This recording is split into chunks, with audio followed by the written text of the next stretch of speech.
নিজের পরিচয় জানাস তুই? তোর দাদা ছিল আমার বাপের আরদের কর্মচারী কামলা। কামলার নাতি হয়ে তুই আমার মাইয়ার দিকে নজর দিছিস।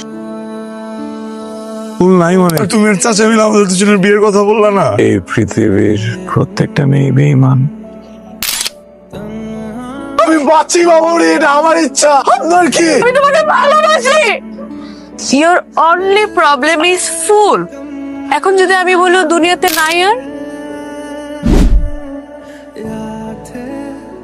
না, একটা মানুষ এমন কেন হয়? কতবার ফোন দিলাম, একবারও ফোন ধরলো না। তাও আবার মাঝে দিয়ে কে জানি ফোন দিল, তার মেবি অ্যাসিস্ট্যান্ট। সে বাংলাদেশের one of the architect. Behaviour এমন কেন হবে? এক মিনিট না, আমি আপনার সাথে কানেক্ট করার চেষ্টা করি। আপনি কি আলসাদ সাহেবকে ফোন দিছিলেন? ফোন দিয়েছিলাম। আপনি ঠিক করেন নাই? ঠিক করিনি মানে? উনি আসলে কোনো মেয়েদের সাথে ডিলিংসে যায় না। যত কথা আছে জীবনে উনি শুধু ছেলেদের সাথেই বলে। What's going on? লাগাই দিল কেন? আমি দিচ্ছি না। এই আপনি কি দা? এই আমি মীরা, আমি আলসাদ সাহেবের সাথে দেখা করতে এসেছি। এটা আছেন? সবই ঠিক আছে। আপনি কি এই জায়গায় এত সুন্দর করে একটা জিনিস লেখা আছে দেখেন নাই? কি লেখা আছে দেখেন। বলছিলা প্রমাণ পেয়েছেন? এখন চলে যান। আমি যাব না, আমি ওনার সাথে দেখা করেই যাব। ম্যাডাম, আমি 2 হাত জোর করে কইছি এখান থেকে চলে যান, তাহলে আমাকে ধরি দিবি আমি।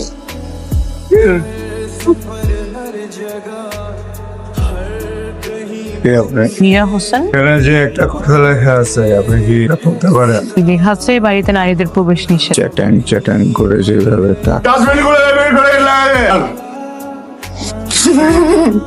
চলে যান প্লিজ। আপনি কি খাবেন? বাইরে আবার এটা লেট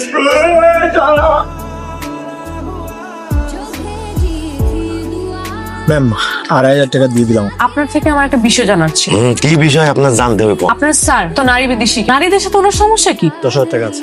মিনিমাম 20,000 টাকা লাগবে। 20,000 টাকা দিলে আপনি গল্প বলবেন তো? আর কি নিকাটি গো? বলেন, আপনার গল্প বলেন।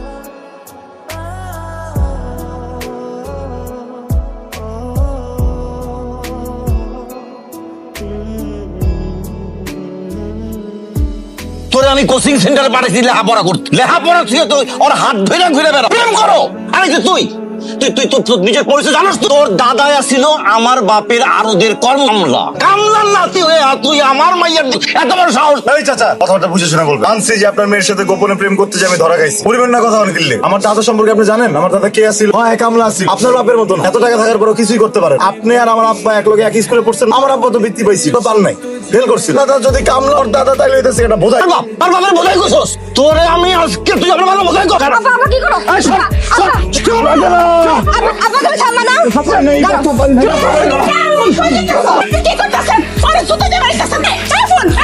আরে একটা মারি যদি ওর গায়ে লাগছে, আমি যদি যাই জ্বালা দিব। ওই যে আমি আগুন দিতে পারি। আইও না। শুনুরিয়া খালিকার কেন শুনতেছিস কেন? কি করুন তুমি গো? আমারে কথা বলতে দাও। রহমত, তোমার পোলায় আজকে যে কাণ্ডটা করলো ঠিক করছে? মার মেয়ে যেটা করছে এটা খুব ঠিক করছে। থামেন আপনার, দেখছেন না পোলা মায়া দুটা কি করতেছেন? কিছু ভাইজান আপনারা আছেন খালি পুরানো আমলের ইজমান নিয়ে। ছেলে মেয়ে দুটা যদি না থাকে ইজ্জত সম্মান দিয়ে কি পানি খাইবে? এখন আমাদের উচিত ভবিষ্যৎ চিন্তা করা। সেই পাগলামি শুরু করছে, একজন আরেকজনের ছাড়া বাঁচবো না। আমি তো আছি আমার মায়ের তলে, আর আমি আছি আমার পোলার তলে। কিছু তো একটা করতে হবে নাকি? এইভাবে তো চলতে পারে না। আমি আলাদা করা যায়, একটু ভাবো। আমিও সেইটাই ভাবতেছি, কেমনে পোলারে আলাদা করা যায়। করো করার তাড়াতাড়ি করো, তা কিন্তু ভালো না। আর 1 সপ্তাহ পর এইচএসসি রেজাল্ট, আমার সব পোলারে ইঞ্জিনিয়ার বানাবো। আমি তো ওরে ঢাকায় পাঠায় দিই। তোমার মেয়ের পোলাও কিন্তু সামনে, বুঝছো? আমি ভাবতেছি ওনার মামা বাড়ি পাঠাই দিব। ওর মামার বাড়ি পাঠাই দিবে। মায়া তো আপনার একলা, আমার না। জিনিসটা বোঝার চেষ্টা করো। আর যদি ওর মামা বাড়ি পাঠায় ঠিক একটু আলাদা হয়ে যাবে, লেখা তো কমসে কম হবে নাকি? আর মাইয়ার যদি কিছু হয় না তাহলে কিন্তু আমি আপনার খাইছি। আর আমার পোলার যদি কিছু হয় তাহলে আমি আপনাকে দুইজনেরই খাইছি। আবার ডাকছিলা? শোনো, আমি তোমার প্রেম মেনে নিলাম। আমার কথা তোমাকে শুনতে হবে। এইচএসসি পরীক্ষা দিবে আর 1 সপ্তাহের মধ্যে। আল্লাহর ওয়াস্তে তোমার কাছে আমার একটা ছোট মিল, ঢাকায় গিয়ে তুমি একটা ভালো জায়গায় বিহো, একটা ভালো রেজাল্ট করার পর একটা ভালো জায়গায় চাকরি করো, তাহলে তো তোমার জীবনই সুন্দর হবে। 1 সপ্তাহে তুমি ফুলকে বুঝাও যে তোমার ঢাকা যাইতেই হবে, আর ওরে বুঝাও যে ওরও পড়াশোনায় আরো মনোযোগী হইতে। সামনে ওর পরীক্ষা, বাবা মা চায় ওর মামার বাড়ি গিয়া পড়াশোনাটা করুক। মামার বাড়ি যেতে হবে কেন? বুঝলাম না তো। আমি মামার বাসায় যাব না। মা দেখ, তোকে ভালোবাসা আমি মাইনা নিচ্ছি, তুই এসএসসি তে কত ভালো রেজাল্ট করছিস, এখন এই প্রেমের জন্য যদি তুই এই খারাপ রেজাল্ট করো এটাকে মাইনা নেওয়া যায়? প্রেমের কারণে রেজাল্ট খারাপ হবে না। আরে খারাপ রেজাল্ট হবে না কইলি, তোরা যখন তোর সামনে দিয়ে হাইটে কথা না বইলা পারবি, না দেখতে পারবি, কখনো তো দেখি না এর আগে ছোটবেলা থেকে স্কুল ফাঁকি দিচ্ছে। তোমরা আমার কতটা জানো না, আমি প্লাইন থেকে নিয়মিত ক্লাস ফাঁকি দিই। তুমি তো আমার রেজাল্ট খারাপ হয় না, তো ভালো রেজাল্ট করছি। এইটাই সমস্যা, তোমার তো পরীক্ষা শেষ, কাল দিবে আর কয়দিন, আর সামনে পরীক্ষা। এরকম প্রেম রিলেশনে থাকলে পরীক্ষা ভালো হবে, সেই দায়ভার কে নিবে? নিবা? এটা সম্ভবই না। অ্যাজ আ হাজবেন্ড আমি ওকে এই অনুমতি দেবো না, যাইতেই পারবে হবু জামাই, আমি যাইতে দেবো না। তাই হোক, আমি কিন্তু মামার কাছে যাইতেছি না। কইলি আমি দিছি না। আব্বা, আমার রেজাল্ট খারাপ হবে না, বিশ্বাস করো। আর ওর সাথে থাকলে আমি ভালো রেজাল্ট। শোনো, বাবা মা যদি ওকে দূরে রাখা স্যাক্রিফাই করতে পারে, তাহলে তুমি কেন বাধা দিবে? পড়াশোনাটা খুবই জরুরি, আর ওনারা চায় ও ওর মামার বাড়ি গিয়ে পড়াশোনা, তাহলে ওর রেজাল্ট ভালো হবে। কিন্তু ওরে যদি তুমি দূরে সরা, আমি কিন্তু খারাপ রেজাল্ট করবো। আমার রেজাল্ট ভালো হবে, আব্বা বিশ্বাস করে থাকতে পারবো না। আর কান্দিস না। আমি কি কিছু কমো না নাকি? তোমাকে বাপ পোলার মাঝখানে বৈশা কথাই শোনো। তুমি কেন বলবা? তুমি তোমার জামাইয়ের সাথে কথা বল, আমি আমার স্ত্রীর সাথে কথা বল, এটাই নিয়ম। এখানে তোমার কথা বলার কোনো প্রয়োজন নেই। রেজাল্ট যদি খারাপ হয় আমি তো কথা বলে দিলাম। তো আপনি একটু শান্ত হন, হার্ট অ্যাটাক করবেন তো। কি হলো? আপনি এরপর কিছু বলছেন না কেন? 10,000 টাকা থাকে না, 10,000 টাকার গণনা লাগবে। গল্প বলতেছে না, অর্ধেক বইলে অর্ধেক টাকা ফেরত দিতে, আপনি কি বাটপার? রাশিদ সাহেব, আপনি থামেন। পরেরটুকু বলতে সমস্যাটা কোথায়? সমস্যা হারাম পাবেন না। অনেক ইন্টারেস্টেড, পরেরটুকু বলে। শুনুন, তুমি আমাকে ছেড়ে যাও না প্লিজ। আমাদের এখানে তো এত বড় ইউনিভার্সিটি নেই, তাই না? ওইখানে গেলে পড়ালেখাটা ভালো হবে, এরপর একটা ভালো রেজাল্ট করে আমার কাছে চলে আসবা।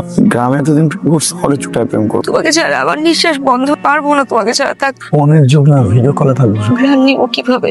মন চাইলে আমি তোমার হাত ধরবো কিভাবে? বাচ্চা আমি করো না তো, প্লিজ। আমি তোমাকে ছাড়া সত্যি থাকতে পারবো, শেষ করো প্লিজ, আমাকে ছেড়ে যাও না। কুল, এত চিন্তার কিছু নাই। আমি পৃথিবীর যেখানেই যাই, তোমার জায়গাটা অন্য কাউকে দিব না। আমি একটা মানুষ, আমার একটা জীবন, আমার একটা মন, সে মনে একটা ফুল। এই ফুলটা তুমি। স্টুপিড।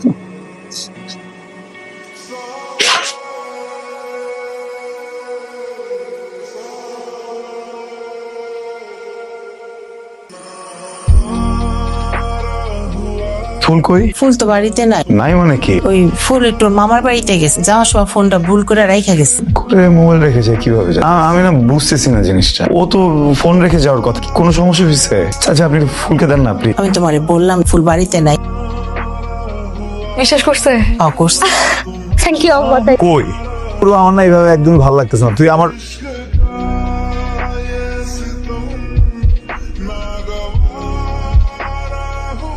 স্বপ্ন না, সত্যি। আমি তো পার্মানেন্টলি চলে আসলো আমার কাছে। ভার্সিটি তোমার, ডিপার্টমেন্ট আলাদা, মেডিকেল ডিপার্টমেন্ট। বউ ডাক্তার আর হাজবেন্ড ইঞ্জিনিয়ার।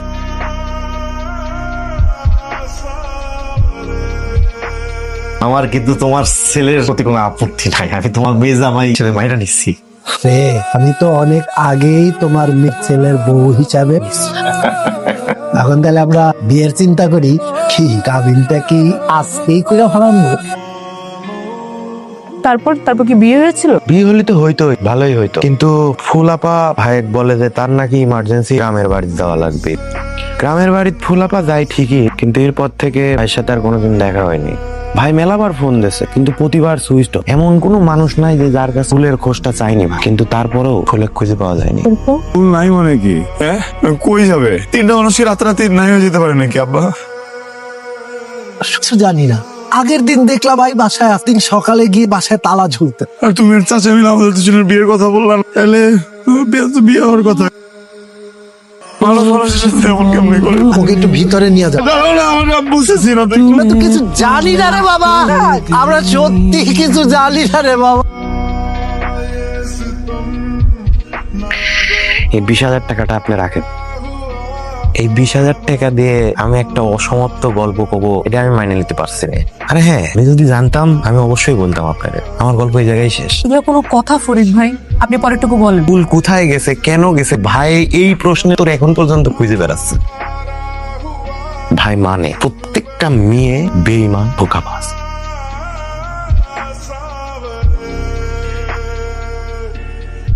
একবার দরণিকা শিক্ষা হয় না, এক মিনিট আসতেছি।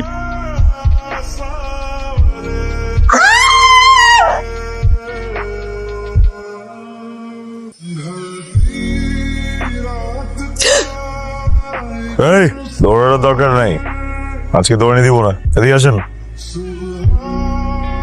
আজকে সকাল থেকে শুরু করছি তো দৌড়াতে ইচ্ছে করতেছে না। বলেন। আচ্ছা ফুলের কি হয়েছিল? ওকে আপনি বের করতে পারেননি? ফুলের কথা কে বলছে আপনাকে? ফুলের কথা কে বলছে আপনাকে? ফরিদ, এই ফরিদ। ফরিদ বাসায় নেই। আপনি ওকে মেরে তক্তা বানিয়ে দিবেন বলে আমি ওকে সরিয়ে রেখেছি। এবার বলুন ফুলের কি হয়েছিল? ফুলকে আপনি বের করতে পারেননি? জানি না ফুলের কি ছিল, কেউ আমাকে ফুলের ব্যাপারে কিছু বলেনি। একটা মেয়ে ওরকম করেছে বলে আপনি নারী বিদ্বেষী হয়ে গেছে? পৃথিবীর প্রত্যেকটা মেয়ে সেম হয় না। একটা মেয়ে আপনাকে ধোকা দিয়েছে তাই বলে তো সবাই আপনাকে ধোকা দিবে না। আপনার নামটা যেন কি বলছে? মীরা হোসেন। দেখেন মীরা, এই পৃথিবীর প্রত্যেকটা মেয়ে বেঈমান।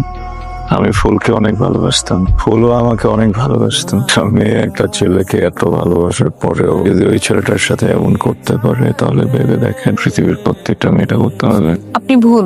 আমারও রিলেশন ছিল, আমারও বয়ফ্রেন্ড আমাকে অনেক কথা দিয়েছে, কখনো আমাকে ছাড়বে না, কখনো আমাকে একা করবে না। কিন্তু দিন শেষে তো আমার বয়ফ্রেন্ড আমাকে একা করেছে, আমার এক্স বয়ফ্রেন্ড যদিও। তাই বলে আমার প্রত্যেকটা ছেলের উপর কোনো রাগ নেই। আপনি এর একটা ছেড়ে ফেলেন। আপনি একজন ইয়াং ট্যালেন্টের আর্কিটেক্ট, আপনার সাথে এগুলো মানায় না। আমি এগুলো ফেলে দিব। তো হাত ভেঙে ফেল। থাকবেন দৌড়ানি দিবেন, আমি এটা হয়তো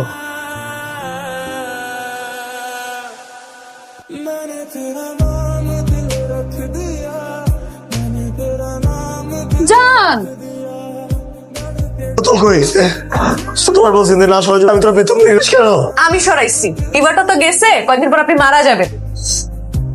পারো আমি কালকেও আসবো, প্রতিদিন আসবো। ওকে ক্যাচ আর catch give it to me, give it to me. ছেলের এই অবস্থা, ওর বাবা মা কোথায়? আলসাদের ফ্রেন্ড বই নেই এখনো, বাট হতে কতক্ষণ? তামা, তুমি কি জন্য আসছো? সঙ্গে আসাদ ভালো নেই, সারাদিন নেশা করে, নিজেকে নেশার মধ্যে ডুবিয়ে রাখে। আসাদের সাথে ফুলের যেটা হয়েছে কেউ না জানলে আপনারা জানেন। আপনাদের কাছে আমার রিকোয়েস্ট, প্লিজ আমাকে পুরো ঘটনাটা খুলে বলেন প্লিজ। জানতে চাও?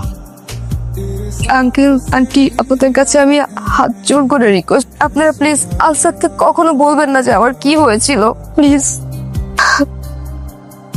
আমার ক্যান্সার হয়েছে, আমার হাতে অল্প কিছুদিন সময় আছে। আমার আলসাদ যদি জানতে পারে ও সহ্য করতে পারবে না, ও মরে যাবে, ও হয়তো আত্মহত্যা করে ফেলবে। আপনারা প্লিজ আলসাদকে কিছু বলবেন না। আমি মরে গেলেও আমার আলসাদ জীবনটাকে শুদ্ধ করে গোছান। যে গোছানো জীবনটা সে আমার সাথে কাটাতে চেয়েছিল, হয়তো আমাদের ভাগ্যে নেই। আন্টি প্লিজ আলসাদকে কিছু কখনো বলবেন, দুনিয়াতে না থাকলেও বলবেন না প্লিজ। আমি বিশেষ করেন আমি আমার বাবা মাকে নিয়ে অনেক দূরে চলে যাব, যাতে আমার আলসাদ আমাকে অনেক ঘৃণা করতে পারে। আলসাদ ঘৃণা করলেও আমি কষ্ট পাবো না। সেটা হচ্ছে উনি যদি এভাবে কন্টিনিউ ড্রিঙ্ক করে হি উইল নট সার্ভাইভ। এটা কি হলো ফরিদ?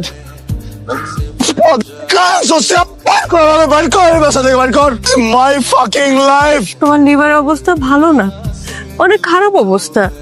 এভাবে চলতে থাকলে তুমি বাঁচবে না। I don't want to live, I want to die. কার জন্য তুমি মরতে চাও? ফুলের জন্য, যে তোমাকে একা করে দিয়ে গেছে, যে তোমাকে সব থেকে খারাপ আমি একা করে দিয়ে গেছে? একজন স্বার্থপর মানুষ তুমি মরতে চাও? ওকে না, একটা কথা বলতে একটু দাঁত ভেঙে ফেলে দিব। পাচ্ছি বাবা, এটা আমার ইচ্ছা, আপনার কি? কারণ আই লাভ ইউ, আমি তোমাকে ভালোবাসি। I love you. This is your problem, not mine. Your only problem is fool. এখন যদি আমি বলি ও দুনিয়াতে নাই আর, কেমন লাগবে তোমার? এটাই সত্য, ও আর বেঁচে নেই। ও চায় নাই তোমাকে কখনো কষ্ট দিতে, তোমার সুস্থ একটা জীবন চেয়ে। আর তুমি লুক এট ইউ, তিলে তিলে সব শেষ করে ফেলতেছো। ফুল চাইলে পারতো তোমার কোলে মাথা রেখে এই দুনিয়া থেকে চলে যেতে, কিন্তু এটা বেঁচে নেয়নি। ফুল চেয়েছিল তুমি তোমার সুন্দর জীবন উপভোগ করো। ফুলের জন্য হলেও বাঁচো, আমার জন্য বাঁচো, আমাদের জন্য বাঁচো। কয়টা বাজে? 11টা অ্যাপয়েন্টমেন্ট ছিল, এখন 12টা বাজে। ডাক্তারের কাছে না নিয়ে কেউ নিয়ে যাবে না। কেমন মরার মতো ঘুমাইতেছে। এই যে ফরিদ ভাই,